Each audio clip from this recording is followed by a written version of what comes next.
How's it going? Welcome back to another Coincident MTMR model railway unboxing video. This is actually like I've been spending half the night doing these because once again we collect a lot of these at one go. But this is the final one for today, so or whichever for filming. So let's have a look at this. Something a little bit different.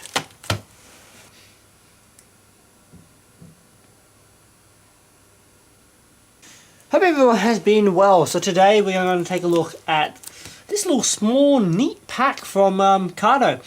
It's the DD16 304 Snowplow car, pack number 10, 11, 27. Comes with a DD16 locomotive and the two sides of the Snowplow train, which specifically are also numbered DD16 304.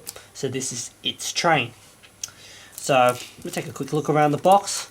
It's a nice little small pack though. It's really nice. It's not specifically for my own region, which is the Sanyo main line, whereas they more often ran on the Sanin, closer to the Sanin main line on the north western shore of Japan, because that's where a lot more snow was seen.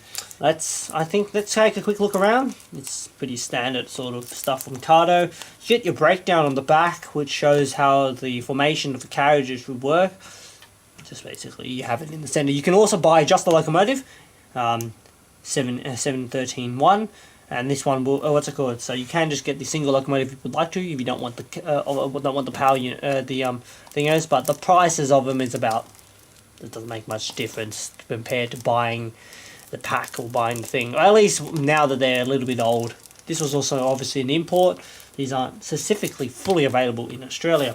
Let's get it opened. There's a lot of tape because I haven't actually opened it. I don't and everything else is kind of just in its own. Has been in their own packages. So let's see if we can get this out easily enough. May have to go and cut some of this tape though. I don't want to damage the bag because I kind of like having the bag to put the things back into. If I don't cut it like this, I just did there. That's not going to cut the box, I guess. That's not that will make. So this is obviously, I don't think it's original. Kato stuff doesn't usually come in bags like this, but hey, it's nice to have. Keeps to make sure the box keeps protected. So. Let's open it up. Let's see if I can get this open. We will go through the history of this class and the type, specifically not really on the snowplow carriage. Maybe we'll touch on base on it. Any sort of history stuff will be left to then. I can say though, this locomotive is actually preserved as part of a rail park or whatever it is. So it's pretty cool to be able to get something that is real, and hopefully one day be able to see it as well. Here's our instruction manuals, putting details on as usual, putting couplers in, pretty standard little stuff. There's obviously supposed to be other couplers as well. We'll take a look at those little components in a second. And DCC, these are DCCable, which is pretty cool. On the back we've got spare parts, all the standard sort of stuff. Apparently Kato is pretty low in spare parts these days though. I don't know how true that information is. Let's get our parts out. Just couplers. These are the little Kato couplers instead. So instead of using the Arnold's, which is what's fitted, you got some little finer couplings. Obviously you're not going to pull and push anything with these carriages, but yeah. Let's get our locomotive out. There's no hole in the back, so I just pop it out. Wow, that is nice and small, but it's also really nice. We'll have to just run this on its own without the wagon things, honestly. And we'll obviously run it in without running the carriages, but we'll take a closer look at this in a moment. But whoa, this looks nice. Doesn't have already has all its numbers fitted, so I don't have to do with them. Yeah, we know what I'm like with fitting numbers. One of the ends of the snowplows. Again, it's a nice amount of detail, a lot of separately fitted parts. That coupler doesn't work. Obviously in real life it allows them to couple up the stuff. So it's a literal plow head, so it just pushes it out. They also have two little shifter doors on the side we can see here that we can push out, so that it pushes the snow out of the way, which is really cool. So It's also fitted with the yarnels on the end. So very nice. And then we've obviously got the opposing end. Nothing shouldn't be too different with this end. Should be pretty much the same as the other end.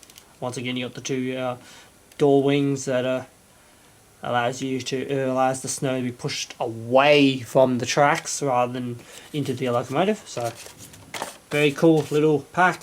So let's bring out the rotating table and take a nice close look at this, because God, this just looks awesome. Honestly, having the other couplers might be pretty good as well. Those distances between the engine and the couplers are pretty far, but let's go and take a close look. Alright, well here we are. We've got the whole set kind of lined up, which is it's a weird way to say. I actually got it in its consist formation for this first part. So we'll do a quick spin, have a look around, then go into its history, then we'll go and take a close look. In terms of the close look, however, we will do the DD16 on its own, then we'll do the outer two together. Whether or not I have to chock them, that's a different question, or will I just put the DD16 in the center, so like this, so we can do the close-up. But let's go for a quick spin, so you guys can have a quick look before we go into the details. Not the details, sorry, into the history. I've also had to zoom out a lot further. This is the first time I had to zoom out so far for an N-gauge model because of how long this consist actually is on the table. Or single unit.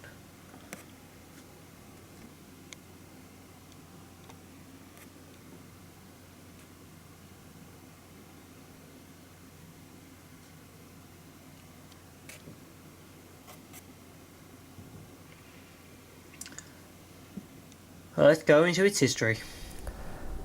The DD16 is a light diesel locomotive built for use by the Japanese National Railways. 65 locomotives were built between 1972 and 1974 to be used on branch lines. As the JNR promoted the use of smokeless locomotives, the DD16s were designed to be able to operate on lighter lines that previous models were too heavy for.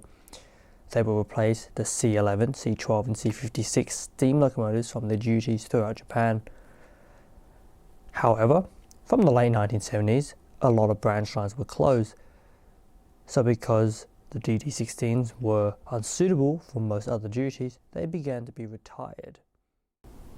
During the 1980s, 4 units were modified for use as snowplow units, which will be renumbered to form the 300 series.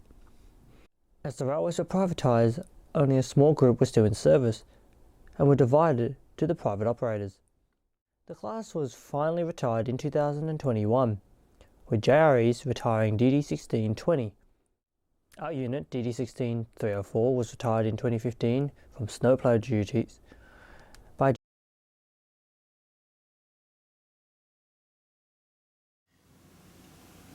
Okay, we've got the DD16 currently ready for its close-up, for its first impressions close-up. The only weird thing that's going to happen here is I'm almost at full zoom already. That is how small the unit is. I may bring it. I may have to actually move the camera so it's a little bit closer. But we'll zoom further in and let's have a look at some of these details. Honestly, looking really good already. Beginning with the front, what does is the shorter hood. We can see it's already got quite a good decent amount of it's got a decent amount of detail. The handrails are all fitted. You can see it's got the lights. It's already got its head numbers fitted, which you can't really see because of the way I've got the lighting set up. But if I just shift the light slightly, you can see how there are numbers fitted. So that's the pre-fitted. Don't have to fit those yourself. And you've got glazing on the cab. You've also got a radio antenna, which is really nice. All this stuff is pre-fitted, nothing that needs to be fitted for this model, with the exception of the only thing that comes in the box is extra couplers, if you want to change it to the smaller slimline couplers. Moving on to the side, we can see the profile of the locomotive, and it looks pretty nice actually. Pretty standard for a diesel locomotive. It's a Bobo locomotive, so it's got the 2-axle bogies two sets of 2 axle bogies. So once again, you get the number plate on the side. Painting is nice here. You can see the number here actually. You see how fine the handrails are, nice and clearly clean. All painted out in their different colours. The bogie detail looks decent. It's all moulded, but it looks good, especially for its size. Moving on to the long hood. All the detail is nicely moulded there anyway. It's pretty much all one piece moulded for most of this model. But we have to remember, for this size, it still looks really good. Onto the longer hood of the locomotive. This is also where the prime mover will be fitted. I'm pretty sure these are single prime and prime mover units, unlike DD51s, which are dual units, has 2 prime movers. And we've got the couple on this end as well, obviously, because they need a couple on both ends of the thing. It's just the standard repeater Arnold style couplers. This should have directional headlighting, but I'm not 100% sure, obviously, because we haven't tested it yet, so we'll find out. This side, once again, pretty nice. Nice and crisp lines, where you can see there's a clear division between the grey and the orange. No sort of smearing between the colours. Also, you got one of your I think your air pumps or something, air containment units, or possibly fuel tank actually. Because these are hydraulic locomotives as well underneath the chassis, so that's really good. We can see that inside the cab you do get detail actually. They have tried to detail the cab, which is really nice. I had to fight the camera a little bit, but there, yeah, you have got detail in it, which is really cool. It's not. I'm pretty sure you wouldn't be fully covered like that in real life, because I assume it's part of the motor housing. But you have got. It doesn't look too. It looks like you've got dials and stuff in it. I'm not 100% sure though. But definitely not too bad of a model at all. It looks really nice, especially for the size that it is, because obviously this is a very small model, and the smaller things are, the harder it is to put detail on it. With that, let's go and take a look at the snowplows. We've got both snowplows currently on. For the frontmost snowplow, we do have the side walls extended. For the rear, we won't. So let's get in a bit closer. Beginning from the front, we can see it actually is a really nicely detailed model. So it's got quite a few little parts that have been added. I think they're all lights actually, so which is pretty nice. You've also got a fake coupler on the front. I assume that's so you can push rolling stock and whatever that may have gone stuck in a snowdrift, but they're not real couplers, which means they won't actually work, unfortunately. We can see that there is a interior in this unit as well. It's basically a seat. A lot of detail on this. It utilizes the same number as the DD16, so it's got 304 on the side. The door wings seem pretty decent. They do open up to 90 degrees, which I'm not sure don't think is correct. I think it's just the fact that they've got enough room to do it. Not supposed to be. Other than that, most of the body is a single sheet mold. No, it isn't actually. You can see the seam lines between the roof and the sides. So you can see there's even like what looks like there are lines in the window, which look a lot like either blinds or something, which is really nice. Painting is also really crisp, as you can see. Onto the other unit, we can now see the diversion doors in its closed position. But once again, the detail is pretty much as expected. Very clean lines. The molding is really nice. You can see what's it called, a very sharp edge to the snowplow, which is exactly what it needs to be in real life, and really cool that they've been able to put it in such a size, such a small size. So the walking areas though, like the ladder up does look like doesn't look like it's been embossed thick enough. It does look like it's just paint on the side of the model, unfortunately. So basically there's no footwell, unfortunately, but doesn't look too bad otherwise. So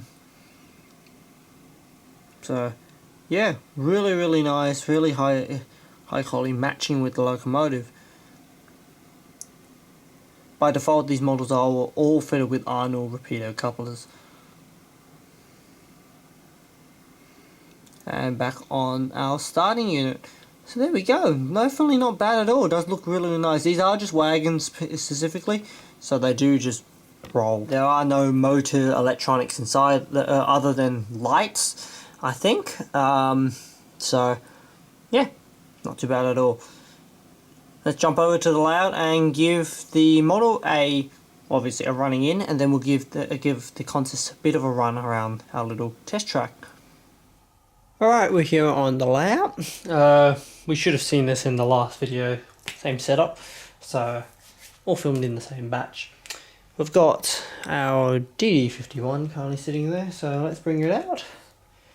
Very nice and small. I did put it back into the box because it just makes it a little bit easier to carry around. So, very nice little small locomotive. Just place it onto the tracks. It's just got two 4-axle bogies, two 2-axle bogies, so it shouldn't be too hard to put on. And with that, we are golden. Okay, so let's give it a test, shall we? We'll rock it back and forth as usual.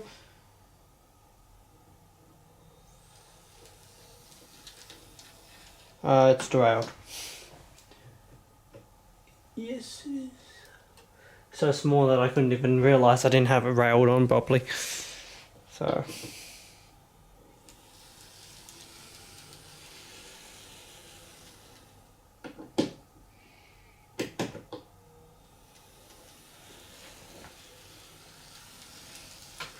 Doesn't seem to have any tail or headlights, which is interesting. Let's give it as running in. We'll do it 25 minutes, 30 minutes each way. We'll get a few running shots as well. And yeah, so let's get it moving. Very small little locomotive.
Alright, well there we are.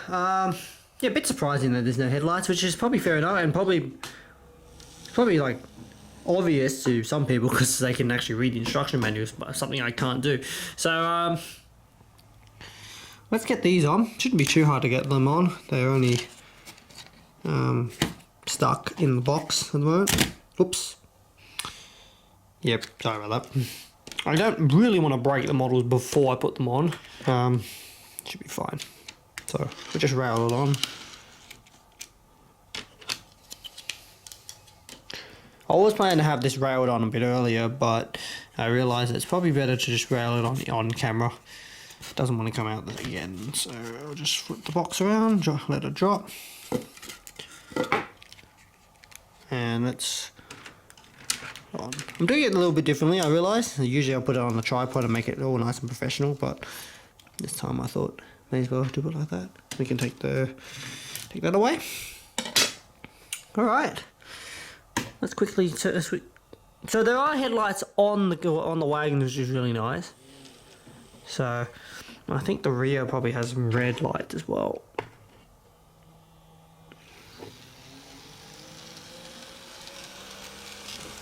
Do they? Doesn't look like it. No lights on the rear. Yeah, just forward facing lights, no rear lights. Okay. No, there are red lights. It's just very hard, dim for the camera to see. So, anyways, we get some running shots of doing its full run, and then yeah, I'll end off with our thoughts for the video, I guess.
Well, there we are. Something a little bit different for the layout.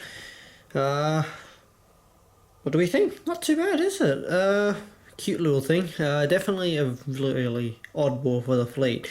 I will probably end up using the unit for a bit of shunting in the future, but other than that, it's obviously got its own purpose, doesn't it? Not a bad runner. It's a little bit noisy compared to the others.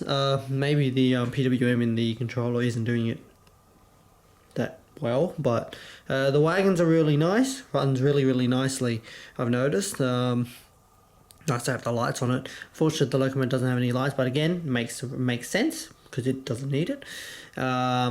This unit is specifically the Snowplow unit, so DD16 304 with the accommodating carriages for it.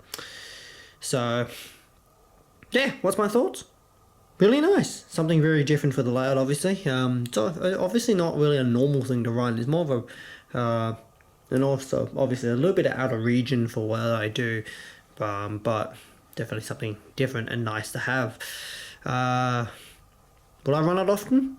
Maybe. We'll see. It's a nice compact unit that it's easy to come out, and hopefully we'll be able to deal with a lot more of the terrain and the grades. So I did put a little bit of oil into this model as well. It has been sitting in a box for a while, and I think the model is a bit of an older run loco unit as well, so I thought I may as well throw in a little bit of oil, just make sure it keeps it up in trim. Other than that, it looks really nice. As we expect from Kato anyways, the quality is right up there. Absolutely gorgeous little model. runs very well. It seems to have a bit of a kick in the in the long hood direction. Not really much of a slow start. It kind of bursts into life rather than I guess it's kind of both ways actually, but maybe that's more of a DC thing. So yeah, not too bad at all. What does everyone think? How does everyone like the slightly different addition to the fleet, and it was slightly more of a surprise, even to myself, to the fleet. So yeah, that's what I think of it. Hope everyone has enjoyed joining us for this unboxing video. Obviously more to come, so definitely we'll catch you all in our next upload.